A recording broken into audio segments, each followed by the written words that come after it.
Good evening to all of you. कल हमने पढ़ा था जो हमारा स्टैंडर्ड फॉर्म था वो, ठीक है, और वो हमने किसका पढ़ा था, जो हमारे पास बिगर नंबर थे।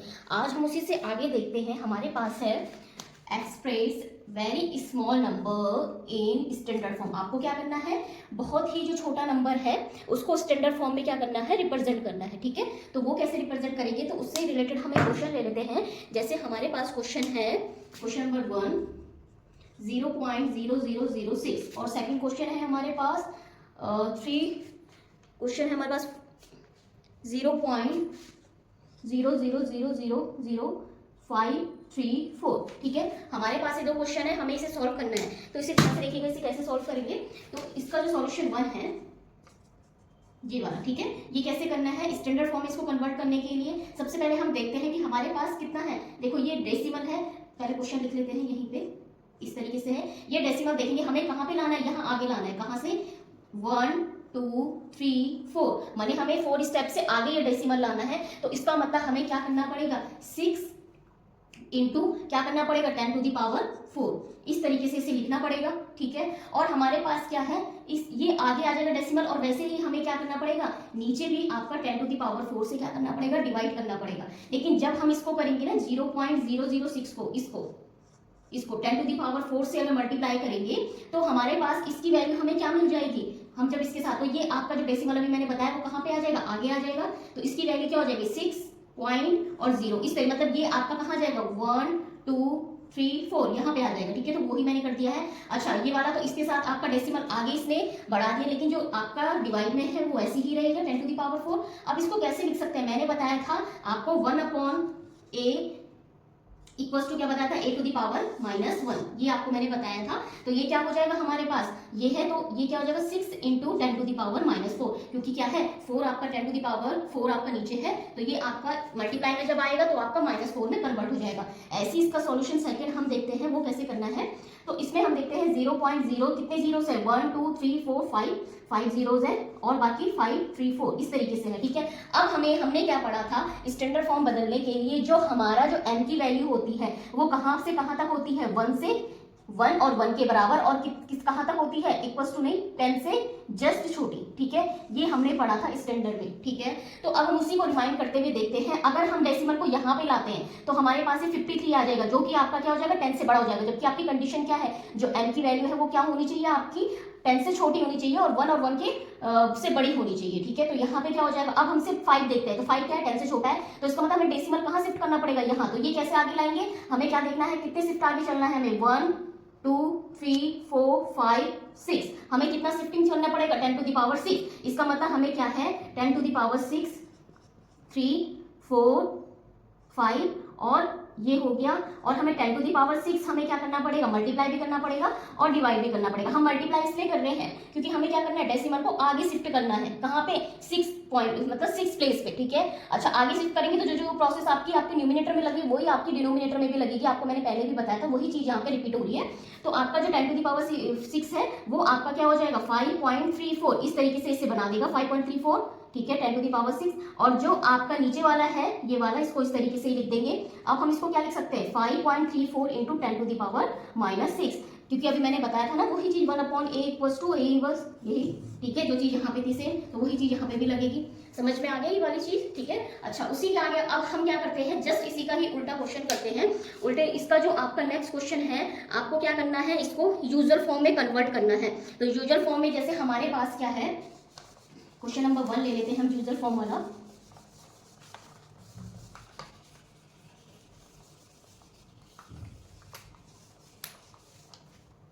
यूजुअल फॉर्म में हमारे पास क्वेश्चन है 6 इंटू 10 टू द पावर -4, पहला क्वेश्चन है 6 इंटू 10 टू द पावर -4, और सेकेंड क्वेश्चन है हमारे पास 5.34 into 10 to the power -8, okay.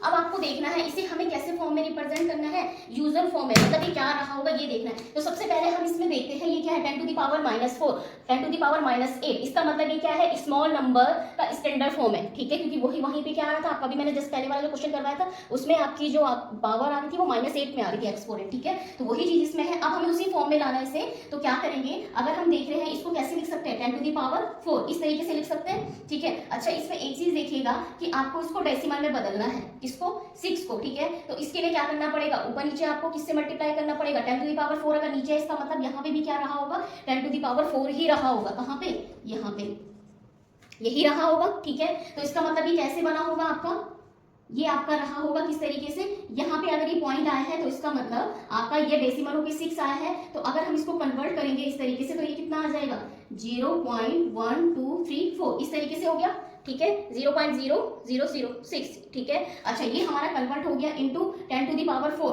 10 to the power 4 में हमने जब मल्टीप्लाई करा तो हमें यही मिला था 6, ठीक है। तो इसका मतलब क्या है, इसके साथ अगर हम 10 टू द पावर 4 को मल्टीप्लाई करते हैं ना इसके साथ, ठीक है, तो हमें आपको यही मिलता है, ठीक है। तो आप सिर्फ ये वाला फोकस करिएगा, 10 टू दी पावर 4 का मतलब क्या है कि आपको क्या करना है, पीछे जाना है, क्योंकि ये डिवाइड में है, आपको ये दे रखा है क्वेश्चन इस पे फोकस करिए। क्या दे रखा है, 6 इंटू 10 टू दी पावर -4। इसको हम कैसे लिख सकते हैं, 6 अपॉन 10 टू दी पावर 4, इस तरीके से लिख सकते हैं। अब हमें ये देखना है कि आपका 10 टू दी पावर, ये 6 कैसे आया होगा, जब यहाँ पे 10 टू दी पावर 4 से मल्टीप्लाई हुआ होगा, ठीक है।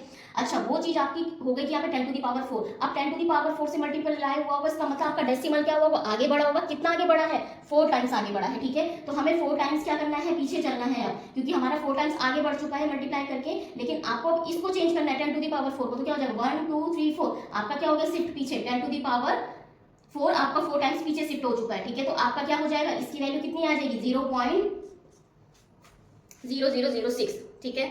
अच्छा इसको एक तरीके से और समझ लेते हैं, एक बार और समझ लेते हैं किस तरीके से करना है। देखो आपको एक क्वेश्चन दे रखा है, आपको सिर्फ पहले इसको क्या करना है, 6 अपॉन 10 टू दी पावर 4 ऐसे रिप्रेजेंट करना है। अब आपको देखना है यहाँ पे क्या है, एक्सपोनेंट 4 है, इसका मतलब आपका ये डिवाइड में है। डिवाइड का मतलब है कि आपको पॉइंट में चेंज करना है ऊपर वाले को। तो आपका मैंने बताया था अगर नीचे का 0 हटता है तो ऊपर पॉइंट क्या होता है, बढ़ता है। तो अगर हम नीचे के 0 को हटाएंगे, 10 टू दी पावर 4 मतलब 10 कितनी बार आ रहा है, 4 टाइम्स आ रहा है, तो इसका मतलब कितने टाइम 0 आ रहे होंगे, 4 टाइम। तो हमें वो आपको हटाने हैं, तो हमारा ऊपर डेसिमल में कन्वर्ट हो जाएगा। तो कितने टाइम 1 2 3 4 हो गया, यहाँ पे आ गया डेसिमल, इस तरीके से इसकी वैल्यू हो गई है, ठीक है। ऐसे इस क्वेश्चन को देखते हैं 5.34, इसको ध्यान से देखिएगा, इसमें क्या है 5.34 और अपॉन 10 टू दी पावर 8, ठीक है, ये है। अच्छा यहाँ पे ऑलरेडी पॉइंट लगा हुआ है, अब हमें सिर्फ यहाँ से चलना है, इस पॉइंट को कहाँ से शिफ्ट करना है, पीछे शिफ्ट करना है। क्यों, क्योंकि यहाँ पे 10 टू दी पावर 8 है और कितना शिफ्ट करना है पीछे, 8 स्टेप्स पीछे चलना है, ठीक है। तो 8 स्टेप्स पीछे चलते हैं तो 1 स्टेप हो गया, 2 3 4 5 6 7 और 8 यहाँ पे आ गए, ठीक है। 1 2 3 4 5 6 7 और 8 में आपका क्या हो चुका है, नहीं सॉरी यहाँ पे एक 0 और आएगा और ये हो जाएगा, ठीक है। कितना हो गया, कितने स्टेप चल गए, 1 2 3 4 5 6 7 8, 8 स्टेप पीछे चले गए हैं हम और आपके पास ये इसकी वैल्यू आ गई 5 पॉइंट। अब आपका कितना हो गया 534, क्योंकि ये जो डेसिमल था वो आपका 8 स्टेप पीछे चला गया। देखो 1 स्टेप हो गया, 2 3 4 5 6 7 8, ठीक है। तो ये आपका कहाँ पे आ गया डेसिमल, यहाँ पे आ गया। सेम यहाँ पे से 4 स्टेप चले थे ना, 1 2 3 4 और 4 स्टेप से जस्ट पीछे आपका क्या हो गया था, पॉइंट आ गया था, ठीक है। तो हमेशा कभी भी डिवाइड में अगर 10 रेज़ टू की पावर या कुछ भी रहता है, आपका टेंस में रहता है, तो इसका मतलब है अगर आप नीचे वाला टेंस हटा रहे हैं तो ऊपर डेसिमल बनेगा। जैसे आपके पास दे रखा है 5/10, तो हमें नीचे वाले को हटाना है, तो हमें कितना कितना यहाँ पे 0 है, 1 0 है, इसका मतलब हमें कितना स्टेप पीछे चलना है, 1 स्टेप, तो यहाँ पे डेसिमल आ जाएगा, ठीक है। और वो हमेशा किसमें चेंज हो जाता है, आपका डेसिमल में। तो वही चीज है यहाँ पे डेसिमल में कन्वर्ट हो गया है, आपका नीचे वाला पार्ट हटके क्या हो गया है, डेसिमल में कन्वर्ट हो गया है। मेरे पास दे रखा है 62.5 अपॉन 10 टू दी पावर 3, इस तरीके से कोई क्वेश्चन दिया है। अब मुझे इसको सॉल्व करना है, तो कैसे करेंगे, हमें क्या करना है, ये हटाना है, इसका मतलब हमें कितना स्टेप पीछे चलना है डेसिमल को, 3 स्टेप। तो 3 स्टेप कितना आ जाएगा, हमारे पास डेसिमल यहाँ पे था, तो अगर हमें ये 10 हटाना है 10 टू दी पावर 3, तो हमें 3 स्टेप पीछे चलना पड़ेगा। तो कितना हो जाएगा 1 2 3, मतलब यहाँ पे सिर्फ आपका ये आ जाएगा और यहाँ पे पॉइंट आ जाएगा 1 2 और एक 0 लगाना पड़ेगा, क्योंकि इसके पीछे कुछ नहीं है तो 0 लगा देंगे, ठीक है। और बाकी ये 5 ऐसे उतर जाएगा, तो ये इसकी वैल्यू हो जाएगी, ओके। तो ये सारा का सारा क्वेश्चन था आपका, आपको क्या करना था, इसको यूजर फॉर्म में बदलना था, जबकि ये स्टैंडर्ड फॉर्म में दे रखा था। अच्छा अब आपके पास इसमें एक क्वेश्चन है, आपको क्या करना है, हमने value of x find the value of x, ठीक है। और हमें क्या है, x की वैल्यू फाइंड करनी है, जिस फॉर विच, किसके लिए फाइंड करनी है, फॉर विच। अच्छा क्वेश्चन है हमारे पास 5/3 raised to -4, ठीक है, इंटू 5/3 raised to -5, और ये हो जाएगा 5/3 raised to 3x, ठीक है। इस तरीके से हमारे पास एक क्वेश्चन दे रखा है, हमें इसको सॉल्व करना है। तो इसको देखते हैं। इसमें हमें सबसे पहले ये देखना है कि इसमें क्या है, हमें कुछ दिखाई दे रहा है। इसमें क्या है, सारी की सारी जो बेस है, ये जो बेस है वो क्या हो रहा है, इक्वल हो रहा है। ठीक है, कौन सा बेस, ये वाला मैंने बताया था ना, जो ये वाला पार्ट होता है ये आपका बेस होता है और ये आपकी क्या होती है, एक्सपोनेंट होता है। ठीक है, जिसको हम बेस 2 में पढ़ते हैं। ओके, तो हमारे पास ये वाला बेस दे रखा है। बेस हमारे पास अगर सेम है तो हमेशा मल्टीप्लाई में अगर बेस सेम है तो पावर्स क्या हो जाती है, ऐड हो जाती है। तो हमारे पास ये आ जाएगा और यहाँ पे बीच में एडिशन का साइन और ब्रैकेट में अंदर इसका जो आपका पावर है वो -5 है, तो इस तरीके से लिख दिया। ठीक है, और ये ऐसे ही रहेगा इक्वल टू के बाद वाला। अब हम देखते हैं अगर बेस सेम है, ठीक है, तो पावर का आप क्या कर सकते हो, कंपैरिजन कर सकते हो। बेस सेम है, पावर का अगर हम कंपैरिजन करते हैं तो हमारे पास क्या आ जाएगा, -4 प्लस -5 इक्वल्स टू 3x। ठीक है, तो आपके पास क्या हो जाएगा इसकी वैल्यू, -4 -5 3x। अगर हम इसको सॉल्व करेंगे, -9 इक्वल्स टू 3x और x इक्वल्स टू -9/3 मीन्स -3। तो x की वैल्यू कितनी आ गई है, -3। ठीक है, ये किसकी वैल्यू आई है, यहाँ पे x की वैल्यू। अब हम यहाँ पे अगर वैल्यू रखते हैं ना -3, तो हमें क्या मिलेगा, सेम यही मिलेगा। ठीक है, इसका आप चेक करके देख लीजिएगा। तो यहाँ पे क्या था, सिर्फ हमें ये देखना था कि आपका अगर बेस सेम है तो आपको ये बीच में साइन देखना है, यहाँ पे मल्टीप्लाई है तो मल्टीप्लाई में पावर ऐड हो जाती है, मैंने ऐड करा। उसके बाद हमारे पास क्या था, बेस सेम, तो ये आपका रूल लग जाएगा। ठीक है ना, ये आपका चूंकि का साइन है तो ये आपका बेस आ सेम, तो आपका कंपैरिजन हो जाएगा पावर्स का। ठीक है, एक्सपोनेंट्स का जो क्या होता है, कंपैरिजन हो जाता है if the base are equal. तो आपका क्या हो गया, -4 प्लस -5 ये वाला था और ये 3x था। फिर उसके बाद जैसे इक्वेशन सॉल्व करते हैं वैसे ही करा है। उसके बाद इसमें नेक्स्ट क्वेश्चन है find the value of n। Same ऐसे ही क्वेश्चन है लेकिन वो थोड़ा सा नेगेटिव में है, तो देख लेते हैं उस क्वेश्चन को भी। है इसी से ही मिलता जुलता है वो क्वेश्चन भी। अच्छा, इस क्वेश्चन को देखिएगा, आपको क्या करना है, find the value of m find करना है, जिसके लिए 5m/5 - 3 इक्वल्स टू 5 की पावर m। ठीक है, इस तरीके से आपको क्वेश्चन दे रखा है। अब इसका सॉल्यूशन देखते हैं कैसे करते हैं।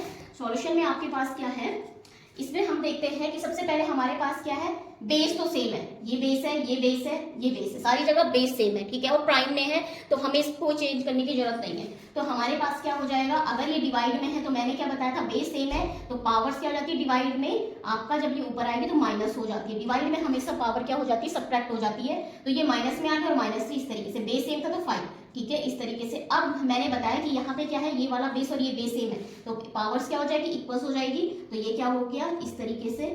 ठीक है, अब हम इसकी वैल्यू फाइंड करते हैं, 3 5 m equals to 5 - 3 m equals to कितना आ गया, 2। ठीक है, तो m इक्वल्स टू 2 इसकी वैल्यू आ गई है, तो ये इसका फाइनल आंसर है।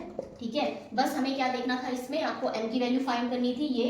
ठीक है, तो हमारे पास क्या था, m की वैल्यू डिवाइड था, डिवाइड में हमने क्या करा था, पावर सबट्रैक्ट हो जाती है। हमने रूल पढ़ा था ना, a/m divided a raise to n, a raise to m divided a raise to n equals to am - n। इस तरीके से हमने रूल पढ़ा था, तो वही रूल यहाँ पे लगा है। ठीक है, अब यहाँ पे हो गया ये आपका सेम, मैंने वही रूल लगाया है। उसके बाद आपका क्या है, बेस सेम। ठीक है, तो आपका क्या होगी, जो पावर्स थी या एक्सपोनेंट था वो आपका इक्वल हो गया है। उसके बाद हमने सिर्फ इक्वेशन सॉल्व करी है, तो ये चीज़ थी इसमें। तो अब ये आपका जो चैप्टर था एक्सपोनेंट एंड पावर, ये वाला आपका कंप्लीट हो चुका है। आगे कल हम नेक्स्ट चैप्टर करेंगे। आज के लिए thank you so much for watching, thank you.